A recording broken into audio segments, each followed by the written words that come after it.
présentez-vous? Voilà, c'est Ibrahim Moulay Touré. Je suis inspecteur principal du Trésor. Je suis aussi le responsable d'un mouvement qu'on appelle le mouvement Promesse, c'est-à-dire promouvoir l'émergence. Voilà, je suis là aujourd'hui, très heureux d'être là aujourd'hui pour répondre à l'invitation de mon frère et ami, Onduwat, que tout le monde connaît, pour son engagement pour le développement de ce pays, mais aussi pour le développement surtout de son terroir. Et ce qu'il a fait, cette place-là, je vois mon nom en tant que mouvement de promesse, mais c'est surtout ce qui m'a fait venir, c'est que je vois qu'ils sont en train de faire tout pour bien embellir leur environnement. Et je pense que c'est ça qui est important. Et je pense que c'est un exemple à suivre. Et je veux que des jeunes de Sédhiou s'inspirent de lui. Pour qu'au niveau de ma localité aussi, Sédhiou, qu'il y ait des espaces comme ça. Et ça va pousser les gens quand même à bien respecter l'espace, à bien respecter l'environnement, à éviter de jeter des ordures n'importe comment. Et je pense que c'est des initiatives comme ça qu'il faut saluer, qu'il faut encourager. Et je suis là pour l'encourager dans ce sens. Bien sûr, dès que j'ai vu les photos, immédiatement, j'ai déjà demandé à mes militants de travailler dans ce sens. Nous avons déjà une équipe qui est engagée à faire la même chose à Sédhiou. Je pense que quand vous voyez ce qui est là, vraiment, c'est très beau à voir.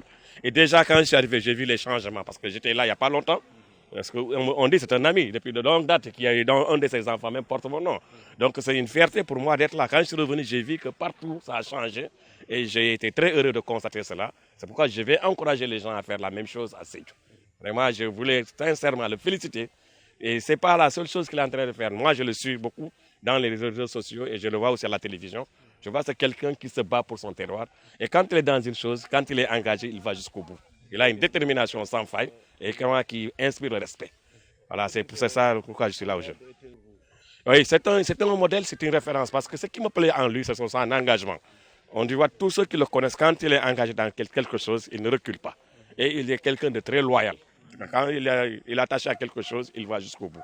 Et ça, c'est très rare. Ce sont des valeurs qu'on commence à ne plus voir. Et donc, c'est pourquoi, quand je vois quelqu'un comme ça, moi, je l'encourage. Et je pense que c'est quelqu'un de très bien. Nous avons travaillé ensemble à Rufisque, quand j'étais le payeur de Rufisque. Et nous avons continué cette relation jusqu'ici. Et je pense que vraiment, je suis très heureux de lui. Très fier de lui. Une très bonne question. D'abord, vous constatez que je suis venu aussi avec un masque. Personnellement, j'ai beaucoup contribué aussi dans le cadre de la sensibilisation à travers les réseaux sociaux. Et j'étais assidu il n'y a même pas 2 semaines. Et je pense que vos collègues de la CNTV avaient montré cela. J'ai fait une distribution de masques à la gare routière. C'est pour montrer que cette pandémie, peut-être qu'on a essayé de réduire les mesures actuellement, mais ça ne veut pas dire que la pandémie a disparu. Cette pandémie, elle est là. Et je pense qu'on ne peut pas aussi, comme l'a dit le président de la République, ne pas continuer les activités économiques. Parce que si les activités économiques ne fonctionnent pas, l'État va avoir des difficultés à régler les problèmes. Parce que pour ceux qui savent, moi, je suis un inspecteur du Trésor. Donc, j'ai même publié un ouvrage de finances publiques. Donc, je me connais en finances publiques. Lorsque les activités économiques ne fonctionnent pas, les entreprises ne fonctionnent pas. Et si elles ne fonctionnent pas, elles ne paient pas les impôts. Si elles ne paient pas les impôts, l'État ne peut pas avoir des ressources, non seulement pour payer la dette, mais aussi pour prendre en charge, pour payer les salaires et régler les problèmes.